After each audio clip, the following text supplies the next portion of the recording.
Hello friends, मैं हाँ रुपिंदर कौर। तुसीं देख रहे हो इंग्लिश विद रूप। अज मैं तुहानूं टास्क 1 का टॉपिक समझाऊंगी जिस दे विच आपां पाई चार्ट करांगे। तुहाडी बहुत रिक्वेस्ट आ रही सी कि राइटिंग ते वीडियो बनाई जाए, सो इस दे विच मैं तुहानूं इंट्रो दसूंगी किदां लिखनी है, ओवरऑल किदां लिखना है, तो BP1 किदां लिखना है, किवें पॉइंट्स नूं एक्सप्लेन करना है, तो किदां आपां उन्हां दी रैपीटेशन नहीं कर सकते। सो स्टार्ट करते हैं अज दी क्लास। अपने को दो पाई चार्ट दिते हुए ने, दो पिक्चर्स ने, ठीक है। एक ने सर्कुलर अपन नूं दिते हुए दो सर्कल दिते हुए ने, एक दे विच दस्सिया होया बॉयज़ दा, एक दे विच दस्सिया होया गर्ल्स दा। सो हुण आपां स्टेटमेंट नूं रीड करते हैं। स्टेटमेंट दे विच की दिता गया है, the pi graphs below show the result of a survey of children's activities.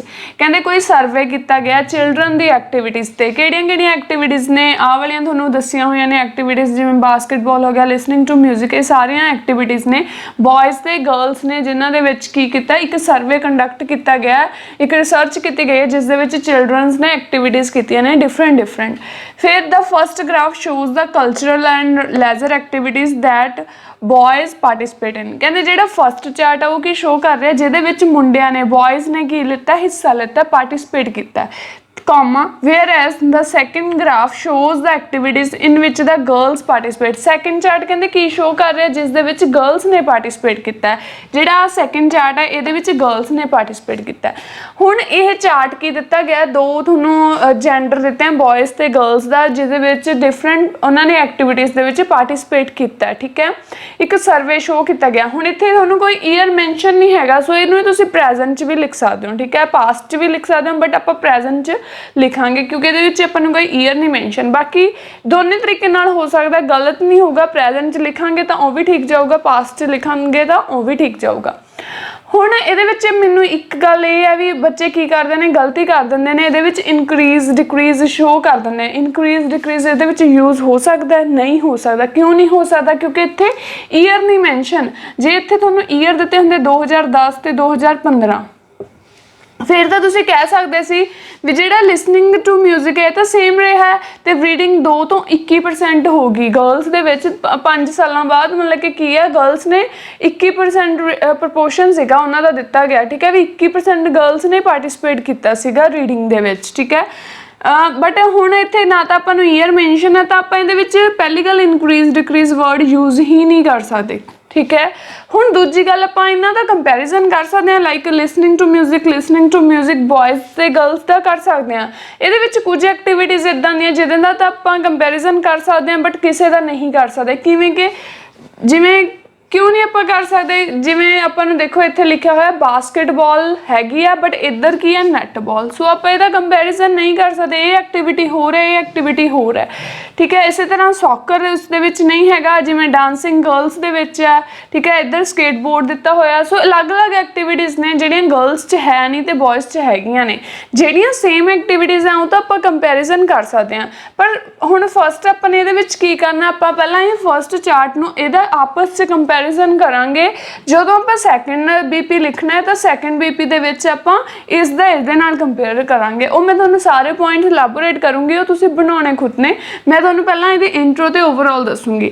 आपने हमेशा इसे ते पहलां ध्यान रखना हुंदा भी अपने इंट्रो की बनाउणी है, ओवरऑल की बनाउणा, BP1 BP2, फिर आपने लिखना हुंदा, ठीक है जी। जे हुण आपां देखिया जावे इंट्रो तो आपां इहदी पैराफ्रेज करके बना दांगे, कुछ नहीं करना, जस्ट पैराफ्रेज कर दांगे। The 2 pie charts illustrate a comparison दिखाया गया बिटवीन द एक्टिविटीज़। कंपैरिजन की गई ने एक्टिविटी का एक दूजे नाल कंपेयर किया गया भी किन्नी एक्टिविटी किन्नी है, ठीक है। ਇਹਦੇ ਵਿੱਚ ਆਪਾਂ ब्रैकेट च लिख देंगे ਕਿਹੜੀਆਂ ने ट्रेडिशनल ਤੇ स्पेयर टाइम, ठीक है। ऑफ चिल्ड्रन ਦੀਆਂ ਨੇ अकॉर्डिंग टू देयर जेंडर, ठीक है। अकॉर्डिंग टू देयर जेंडर इत्थे आ जाऊगा अपना भी जेंडर के अकॉर्डिंग एक्टिविटीज़ का वो कराया गया है। Who were participated in the given activities, जिन्हों ने पार्टिसिपेट किया है इन्होंने गिवन एक्टिविटीज़ के जिहड़ियां एक्टिविटीज़ आपां नूं दित्तियां गईयां। सो सिंपल ये तो अपने पैराफ्रेज ही करना है, ये कोई होर चेंजिस नहीं करनियां। हुण जदों ओवरऑल लिखना है, अपने overall they which 2 main point देखने हैं भी ओवरऑल दे विच अपने अट्रैक्ट किहड़े 2 पॉइंट कर रहे हैं, जां तां कोई चीज़ सेम होवे जां बहुत ज़्यादा डिफरेंस होवे दोनों एक्टिविटीज़ दे विच, ठीक है। ਜਿਵੇਂ ਹੁਣ ਆਪਾਂ ਇਹਦੇ ਵਿੱਚ ਦੇਖੀਏ 1 ਪੁਆਇੰਟ ਲਿਸਨਿੰਗ ਟੂ ਮਿਊਜ਼ਿਕ, ਇੱਧਰ ਵੀ 10 ਹੈ ਇੱਧਰ ਵੀ 10 ਹੈ। ਸੋ ਆਪਾਂ ਇਹਦੇ ਵਿੱਚ ਕਹਿ ਸਕਦੇ ਹਾਂ ਵੀ ਦੋਨੇ ਜੈਂਡਰਸ ਨੇ ਕੀ ਕੀਤਾ, ਇਕੁਅਲ ਇੰਟਰਸਟ ਸ਼ੋ ਕੀਤਾ। ਕਿੰਨੀ ਆ ਉਹਦੀ ਰੇਸ਼ੋ 10% ਹੈ, ਠੀਕ ਹੈ, 10% ਦਿੱਤੀ ਹੋਈ ਹੈ। ਹੁਣ ਦੂਸਰਾ ਪੁਆਇੰਟ ਇੱਕ ਆਪਾਂ ਨੇ ਹੋਰ ਦੇਖਣਾ ਵੀ ਦੂਸਰਾ ਪੁਆਇੰਟ ਕੀ ਦੇਖਿਆ ਜਾਵੇ ਵੀ ਸਭ ਤੋਂ ਜ਼ਿਆਦਾ ਕੀ ਉਹ ਕੀਤਾ ਗਿਆ। ਜੇ ਹੁਣ ਆਪਾਂ ਦੇਖ ਸਕਦੇ ਹਾਂ ਵੀ ਰੀਡਿੰਗ ਨੂੰ ਗਰਲਸ ਨੇ ਜ਼ਿਆਦਾ ਪ੍ਰੈਫਰ ਕੀਤਾ, ਇੱਕ ਪੁਆਇੰਟ ਆਪਾਂ ਇਹ ਲਿਖ ਸਕਦੇ ਹਾਂ, ਠੀਕ ਹੈ। ਜਾਂ ਫਿਰ ਆਪਾਂ ਕੋਈ ਹੋਰ ਪੁਆਇੰਟ ਵੀ ਇਹਦੇ ਵਿੱਚ ਦੇਖ ਲੈਂਦੇ ਹਾਂ। ਸੋ ਇਸੇ ਤਰ੍ਹਾਂ ਮਤਲਬ ਕਿ ਆਪਾਂ ਨੇ 2 ਪੁਆਇੰਟ ਦੇਖਣੇ ਜਿਹੜੇ ਜ਼ਿਆਦਾ ਆਪਣੇ ਇੱਕ ਅਟਰੈਕਟ ਕਰਨ ਲਾਈਕ ਜ਼ਿਆਦਾ ਜਾਂ ਤਾਂ ਚੇਂਜਸ ਹੋਈਆਂ ਹੋਣ ਜਾਂ ਕੋਈ ਚੀਜ਼ ਹੈ ਜਿਹੜੀ ਸੇਮ ਰਹੀ ਹੋਵੇ, ਠੀਕ ਹੈ ਜੀ। ਸੋ ਹੁਣ BP1 ਦੀ ਗੱਲ ਕਰੀਏ, ਜੇ ਆਪਾਂ BP1 ਦੇ ਵਿੱਚ ਆਪਾਂ ਨੇ ਕੀ ਲਿਖਣਾ, ਪਹਿਲਾਂ ਹੁਣ ਆਪਾਂ ਨੇ ਇਹਦੇ ਵਿੱਚ BP1 ਦੇ ਵਿੱਚ ਫਸਟ ਪੁਆਇੰਟ ਆ ਲਿਖਣਾ 34 ਪ੍ਰਪੋਰਸ਼ਨ ਜਿਹੜੀ ਦਿੱਤੀ ਹੋਈ ਹੈ ਕੰਪਿਊਟਰ ਗੇਮ ਦੀ। ਸੋ ਆਪਾਂ ਇਹੀ ਗੱਲ ਕਰਾਂਗੇ ਇਹਦੇ ਵਿੱਚ ਆਪਾਂ ਇਹ ਕਹਿ ਸਕਦੇ ਹਾਂ ਵੀ ਹਾਈਐਸਟ ਪ੍ਰਪੋਰਸ਼ਨ ਆਫ ਬॉयਜ਼ ਨੇ ਕੀ ਪ੍ਰੈਫਰ ਕੀਤੀਆਂ ਗਈਆਂ ਨੇ, ਕੀ ਕਰਦੇ ਨੇ ਉਹ ਗੇਮ ਕਿਹੜੀ ਖੇਡਦੇ ਨੇ, ਕੰਪਿਊਟਰ ਗੇਮਸ, ਠੀਕ ਹੈ ਜੀ। ਉਹਨਾਂ ਨੂੰ ਸਭ ਤੋਂ ਜ਼ਿਆਦਾ ਕੰਪਿਊਟਰ ਗੇਮਸ ਪਸੰਦ ਨੇ, ਹਾਈਐਸਟ ਮਤਲਬ ਕਿ ਸਭ ਤੋਂ ਪਹਿਲਾ ਨੰਬਰ। ਦੂਜਾ ਹੁਣ ਇਹਦੇ ਵਿੱਚ ਜੇ ਦੇਖਿਆ ਜਾਵੇ 34 ਤੋਂ ਬਾਅਦ 26 ਹੈ। ਸੋ 26 ਨੂੰ ਆਪਾਂ ਕਹਿ ਸਕਦੇ ਹਾਂ ਵੀ ਬਾਸਕਟਬਾਲ ਹੈ, ਕੀ ਆ ਉਹ ਸੈਕਿੰਡ ਪੋਪੂਲਰ ਐਕਟੀਵਿਟੀ ਹੈ ਕਿਹਨਾਂ ਦੇ ਰਿਗਾਰਡਿੰਗ ਅਮੰਗ ਚਿਲਡਰਨ, ਠੀਕ ਹੈ, ਅਮੰਗ ਮੇਲ ਚਿਲਡਰਨ ਜਾਂ ਅਮੰਗ ਬॉयਜ਼। ਦੂਸਰਾ ਪੁਆਇੰਟ ਹੋ ਗਿਆ। ਤੀਸਰਾ ਪੁਆਇੰਟ ਆਪਾਂ ਸੌਕਰ ਨੂੰ ਕਹਿ ਦਾਂਗੇ ਵੀ ਇਹਨੂੰ ਫੋਲੋ ਕੀਤਾ ਹੈ, ਸੌਕਰ ਕਿਹਨੂੰ ਫੋਲੋ ਕਰ ਰਿਹਾ, ਬਾਸਕਟਬਾਲ ਨੂੰ, ਠੀਕ ਹੈ। ਤਿੰਨੇ ਪੁਆਇੰਟ ਆਪਣੇ ਅਲੱਗ-ਅਲੱਗ ਹੋ ਗਏ। ਪਹਿਲਾ ਪੁਆਇੰਟ ਆਪਣੇ ਹਾਈਐਸਟ, ਦੂਸਰਾ ਦੱਸਦਾ ਸੈਕਿੰਡ ਪੋਪੂਲਰ, ਥਰਡ ਦੱਸਦਾ ਵੀ ਇਹਨੂੰ ਫੋਲੋ ਕਰ ਰਿਹਾ। ਹੁਣ ਫੋਰਥ ਪੁਆਇੰਟ ਜਿਹੜਾ ਆਪਾਂ ਲਿਖਾਂਗੇ ਇਹਦੇ ਵਿੱਚ ਆਪਾਂ ਉਹ ਲਿਖਾਂਗੇ ਲਿਸਨਿੰਗ ਟੂ ਮਿਊਜ਼ਿਕ ਤੇ ਸਕੇਟਬੋਰਡਿੰਗ। ਇਹ ਆਪਾਂ ਕਹਿ ਦਾਂਗੇ ਵੀ ਇਹਨਾਂ ਦੀ ਜਿਹੜੀ ਪ੍ਰਪੋਰਸ਼ਨ ਆ ਆਲਮੋਸਟ ਸੇਮ ਹੈ ਦੋਨਾਂ, ਮਤਲਬ ਕਿ ਕੀ ਇਹਦੇ ਵਿੱਚ ਦੋਨੇ ਐਕਟੀਵਿਟੀਜ਼ ਦੇ ਵਿੱਚ ਲਿਟਲ ਬਿਟ ਡਿਫਰੈਂਸ ਹੈ 1% ਦਾ, ਠੀਕ ਹੈ ਜੀ। ਲਾਸਟ ਤੇ ਆਪਾਂ ਪੁਆਇੰਟ ਲਿਖਾਂਗੇ ਰੀਡਿੰਗ ਦਾ। ਰੀਡਿੰਗ ਕੀ ਹੈ, ਲੀਸਟ ਪੋਪੂਲਰ ਐਕਟੀਵਿਟੀ ਹੈ ਕਿ ਇਹਨਾਂ ਦੇ ਰਿਗਾਰਡਿੰਗ ਬॉयਜ਼ ਨੇ ਬਹੁਤ ਜ਼ਿਆਦਾ, ਜਾਂ ਆਪਾਂ ਕਹਿ ਦਾਂਗੇ ਵੀ ਬॉयਜ਼ ਬਿਲਕੁਲ ਘੱਟ ਇੰਟਰਸਟ ਸ਼ੋ ਕਰਦੇ ਨੇ ਰੀਡਿੰਗ ਦੇ ਵਿੱਚ। ਇਹ ਸਾਰੇ ਅਲੱਗ-ਅਲੱਗ ਪੁਆਇੰਟਸ ਬਣਾਏ ਨੇ, ਕੋਈ ਵੀ ਆਪਾਂ ਰਿਪੀਟ ਨਹੀਂ ਕੀਤਾ। ਫਸਟ ਹਾਈਐਸਟ ਕਹਿਤਾ, ਸੈਕਿੰਡ ਇਹ ਕਹਿਤਾ ਵੀ ਸੈਕਿੰਡ ਮੋਸਟ ਪੋਪੂਲਰ ਐਕਟੀਵਿਟੀ ਹੈ, ਥਰਡ ਆਪਾਂ ਨੇ ਕਹਿਤਾ ਫੋਲੋ ਕੀਤਾ ਗਿਆ ਕਿਸ ਨੂੰ, ਬਾਸਕਟਬਾਲ ਨੂੰ। ਨੈਕਸਟ ਪੁਆਇੰਟ ਆਪਾਂ ਨੇ ਕਹਿਤਾ ਵੀ ਇਹਨਾਂ ਦੇ ਵਿੱਚ ਥੋੜਾ ਜਿਹਾ ਡਿਫਰੈਂਸ ਹੈ, ਠੀਕ ਹੈ। ਦੈਨ ਫਿਰ ਆਪਾਂ ਨੇ ਇਸ ਨੂੰ ਕਹਿਤਾ ਵੀ ਇਹ ਲੀਸਟ ਪੋਪੂਲਰ ਹੈ, ਠੀਕ ਹੈ, ਜਾਂ ਬਹੁਤ ਘੱਟ ਇੰਟਰਸਟ ਸ਼ੋ ਕੀਤਾ ਗਿਆ ਰੀਡਿੰਗ ਦੇ ਵਿੱਚ, ਠੀਕ ਹੈ। ਓਨਲੀ 2% ਨੇ ਹੀ ਪ੍ਰੈਫਰ ਕੀਤੀ ਹੈ ਰੀਡਿੰਗ, ਠੀਕ ਹੈ। ਹੁਣ ਇੱਕ BP ਹੋ ਗਿਆ। ਦੂਸਰਾ BP ਆਪਾਂ ਨੇ ਕੀ ਕਰਨਾ ਹੈ, ਦੂਸਰਾ BP ਇਹ ਤਾਂ ਬॉयਜ਼ ਦੀ ਗੱਲ ਕਰਤੀ। ਹੁਣ ਦੂਸਰੇ BP ਦੇ ਵਿੱਚ ਆਪਾਂ ਨੇ ਗਰਲਸ ਦੀ ਗੱਲ ਕਰਨੀ ਹੈ। ਗਰਲਸ ਦੇ ਵਿੱਚ ਆਪਾਂ ਕੀ ਕਰਾਂਗੇ, ਹੁਣ ਉਸੇ ਤਰ੍ਹਾਂ ਫਸਟ ਪਹਿਲਾਂ ਹਾਈਐਸਟ ਪਰਸੈਂਟੇਜ ਦੇਖਾਂਗੇ ਕਿੰਨੀ ਹੈ, 27। ਹਾਂਜੀ, ਸਭ ਤੋਂ ਜ਼ਿਆਦਾ ਗਰਲਸ ਨੇ ਕਿਸ ਦੇ ਵਿੱਚ ਆਪਣਾ ਇੰਟਰਸਟ ਸ਼ੋ ਕੀਤਾ ਹੈ, ਡਾਂਸਿੰਗ ਦੇ ਵਿੱਚ। ਸਭ ਤੋਂ ਜ਼ਿਆਦਾ ਗਰਲਸ ਨੂੰ ਕੀ ਪਸੰਦ ਹੈ, ਡਾਂਸਿੰਗ, ਠੀਕ ਹੈ। So most of the girls prefer dancing. ਆਪਾਂ ਕਹਿ ਸਕਦੇ ਹਾਂ ਵੀ ਸਭ ਤੋਂ ਜ਼ਿਆਦਾ ਗਰਲਸ ਨੇ ਇੰਟਰਸਟ ਸ਼ੋ ਕੀਤਾ ਜਾਂ ਇੰਜੋਏ ਕੀਤਾ ਡਾਂਸਿੰਗ ਐਕਟੀਵਿਟੀ ਦੇ ਵਿੱਚ, ਠੀਕ ਹੈ। ਨੈਕਸਟ 27 ਤੋਂ ਬਾਅਦ 21। ਸੋ ਰੀਡਿੰਗ ਨੂੰ ਆਪਾਂ ਕੀ ਕਹਿ ਸਕਦੇ ਹਾਂ, ਹੁਣ ਰੀਡਿੰਗ 'ਚ ਸਭ ਤੋਂ ਜ਼ਿਆਦਾ ਗਰਲਸ ਨੇ ਇੰਟਰਸਟ ਸ਼ੋ ਕੀਤਾ ਕਿਹਨਾਂ ਦੇ ਕੰਪੈਰੀਜ਼ਨ, ਬॉयਜ਼ ਦੇ ਨਾਲ। ਹੁਣ ਆਪਾਂ ਇਹਦਾ ਕੰਪੈਰੀਜ਼ਨ ਇਹਦੇ ਨਾਲ ਕਰ ਦਾਂਗੇ, ਨਾਲੇ ਇਹ ਵੀ ਕਹਿ ਸਕਦੇ ਹਾਂ ਵੀ 19% ਜ਼ਿਆਦਾ ਗਰਲਸ ਨੇ ਇਹਨੂੰ ਪ੍ਰੈਫਰ ਕੀਤਾ ਐਜ਼ ਕੰਪੇਅਰ ਟੂ ਬॉयਜ਼, ਠੀਕ ਹੈ। ਦੂਸਰਾ ਪੁਆਇੰਟ ਵੀ ਅਲੱਗ ਕਰਤਾ। ਹੁਣ 21 ਤੋਂ ਬਾਅਦ ਹੁਣ ਹੋਰ ਕਿਹੜੀ ਪ੍ਰਪੋਰਸ਼ਨ ਘੱਟ ਹੈ, 16 ਕੰਪਿਊਟਰ ਗੇਮਸ ਹੈ, ਠੀਕ ਹੈ। ਸੋ ਹੁਣ ਆਪਾਂ ਕੰਪਿਊਟਰ ਗੇਮ ਨੂੰ ਕੀ ਕਹਿ ਸਕਦੇ ਹਾਂ ਵੀ ਜਿਹੜੀ ਕੰਪਿਊਟਰ ਗੇਮ ਵਾਲੀ ਐਕਟੀਵਿਟੀ ਹੈ ਉਹ ਇੱਥੇ ਹਾਫ ਹੈ ਤੇ ਇੱਥੇ ਇਹ ਕੀ ਹੈ, ਡਬਲ ਹੈ, ਠੀਕ ਹੈ।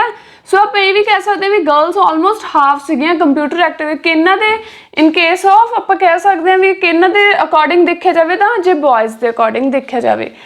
ਨੈਕਸਟ ਨੈਟਬਾਲ ਨੂੰ ਆਪਾਂ ਕਹਿ ਦਾਂਗੇ, ਨੈਟਬਾਲ ਨੂੰ ਆਪਾਂ ਕਹਿ ਸਕਦੇ ਹਾਂ ਲੈਸ ਨੇ ਪ੍ਰੈਫਰ ਕੀਤਾ, ਠੀਕ ਹੈ। ਲੀਸਟ ਨਹੀਂ ਕਹਾਂਗੇ, ਲੈਸ ਹੁੰਦਾ ਘੱਟ, ਲੀਸਟ ਹੁੰਦਾ ਉਸ ਤੋਂ ਵੀ ਘੱਟ, ਠੀਕ ਹੈ। ਲੀਸਟ ਹੁਣ ਇਹਦੇ ਵਿੱਚ ਆਪਾਂ ਕਿਹੜੀ ਐਕਟੀਵਿਟੀ ਕਹਿ ਸਕਦੇ ਹਾਂ, ਲਿਸਨਿੰਗ ਟੂ ਮਿਊਜ਼ਿਕ ਤੇ ਜਿਮਨਾਸਟਿਕ ਕਹਿ ਸਕਦੇ ਹਾਂ। ਇਹ ਦੋਨੇ ਕਿਹੜੀ ਐਕਟੀਵਿਟੀ, ਇਹ ਦੋਨੇ ਐਕਟੀਵਿਟੀਜ਼ ਨੇ ਜਿਹੜੀਆਂ ਗਰਲਸ ਦੇ ਵਿੱਚ ਘੱਟ ਪ੍ਰੈਫਰ ਕੀਤੀਆਂ ਗਈਆਂ, ਘੱਟ ਇਹਨਾਂ ਤੇ ਧਿਆਨ ਦਿੱਤਾ ਗਿਆ ਜਾਂ ਘੱਟ ਇੰਜੋਏ ਕੀਤਾ ਗਿਆ ਜਿਹੜਾ ਗਰਲਸ ਨੇ। ਸੋ ਇਹ ਦੋ ਐਕਟੀਵਿਟੀ ਨੂੰ ਆਪਾਂ ਇੱਦਾਂ ਲਿਖ ਦਾਂਗੇ ਜਾਂ ਆਪਾਂ ਇਹਨਾਂ ਦੀ ਪ੍ਰਪੋਰਸ਼ਨ ਸ਼ੋ ਕਰ ਸਕਦੇ ਹਾਂ, ਠੀਕ ਹੈ। ਤੇ ਇਹਨੂੰ ਇਹ ਵੀ ਸ਼ੋ ਕਰ ਸਕਦੇ ਵੀ ਇਹ ਐਕਟੀਵਿਟੀ ਇਹਨਾਂ ਦੋਨਾਂ ਦੇ ਵਿੱਚ ਸੇਮ ਹੈ, ਠੀਕ ਹੈ ਜੀ।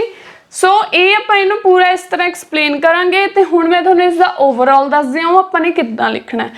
एक्सप्लेन हो गए सारे पॉइंट ते अलग अलग लाइन्स बन गई, ये नहीं आप इनक्रीज डिक्रीज, जो इनक्रीज डिक्रीज करोगे तो सारा गलत हो चुका, ठीक है। हुण आपां ओवरऑल देखते हैं आपां इहदा ओवरऑल किद्दां लिख सकते हैं। ਓਕੇ, ਹੁਣ ਇਸ ਦਾ ਆਪਾਂ ਓਵਰਆਲ ਜਿਹੜੇ ਮੈਂ ਤੁਹਾਨੂੰ ਪੁਆਇੰਟਸ ਦੱਸੇ ਸੀਗੇ, ਦੇਖੋ ਜੀ overall equal quantities of both sexes enjoyed listening, ਪਹਿਲਾਂ ਆਪਾਂ ਜੈਂਡਰਸ ਲਿਖ ਚੁੱਕੇ ਹਾਂ, ਸੋ ਹੁਣ ਇੰਜੋਏ ਲਿਸਨਿੰਗ ਟੂ ਮਿਊਜ਼ਿਕ, ਕਹਿੰਦੇ ਇਕੁਅਲ ਪ੍ਰਪੋਰਸ਼ਨ ਆਫ, ਜਿਵੇਂ ਕਿ ਮੇਲ ਤੇ ਫੀਮੇਲ ਚਿਲਡਰਨ ਨੇ ਕੀ ਪ੍ਰੈਫਰ ਕੀਤਾ, ਲਿਸਨਿੰਗ ਟੂ ਮਿਊਜ਼ਿਕ 10% ਹੈ। Computer games are liked more by male, ਕਹਿੰਦੇ ਜਿਹੜੀਆਂ ਕੰਪਿਊਟਰ ਗੇਮਸ ਆ ਉਹ ਕਿਹਦੇ ਦੁਆਰਾ ਜ਼ਿਆਦਾ ਕੀਤੀਆਂ ਗਈਆਂ ਨੇ, ਲਾਈਕ ਮੇਲ ਦੇ ਦੁਆਰਾ 34% ਹੈ।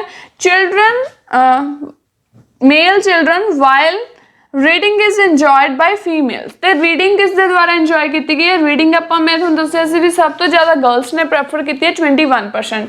ਮੈਂ ਤੁਹਾਨੂੰ ਫੇਰ ਦੁਬਾਰਾ ਕਲੀਅਰ ਕਰ ਦਿੰਦੀ ਹਾਂ, ਮੈਂ ਬਹੁਤ ਵਾਰੀ ਆਲਰੇਡੀ ਦੱਸ ਚੁੱਕੀ ਹਾਂ ਵੀ ਆਪਾਂ ਨੇ ਓਵਰਆਲ ਦੇ ਵਿੱਚ ਨਾ ਕੋਈ ਨੂਮੈਰੀਕਲ ਫਿਗਰ ਲਿਖਣੀ ਹੁੰਦੀ ਹੈ, ਨਾ ਕੋਈ ਈਅਰ, ਨਾ ਕੋਈ ਪਰਸੈਂਟੇਜ। ਹਾਂ, ਜਦੋਂ ਤੁਹਾਨੂੰ ਏਜ ਵਾਲਾ ਚਾਰਟ ਆ ਜਾਵੇ, ਕੋਈ ਵੀ ਹੈ ਨਾ ਏਜ ਮੈਂਸ਼ਨ ਕੀਤੀ ਹੋਵੇ, ਤਾਂ ਉਸ ਦੇ ਵਿੱਚ ਆਪਾਂ ਇੱਥੇ ਨੂਮੈਰੀਕਲ ਫਿਗਰ ਲਿਖ ਸਕਦੇ, ਕਿਉਂਕਿ ਉਹਦੇ ਵਿੱਚ ਆਪਣੇ ਕੋਲ ਹੋਰ ਕੋਈ ਵੇ ਨਹੀਂ ਹੁੰਦਾ ਲਿਖਣ ਦਾ।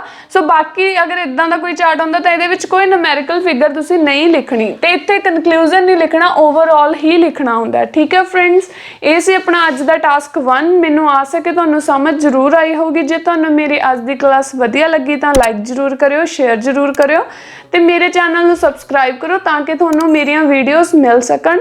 ਓਕੇ ਫਰੈਂਡਸ, ਮਿਲਦੇ ਹਾਂ ਨਵੀਂ ਵੀਡੀਓ ਦੇ ਨਾਲ। Bye bye, take care.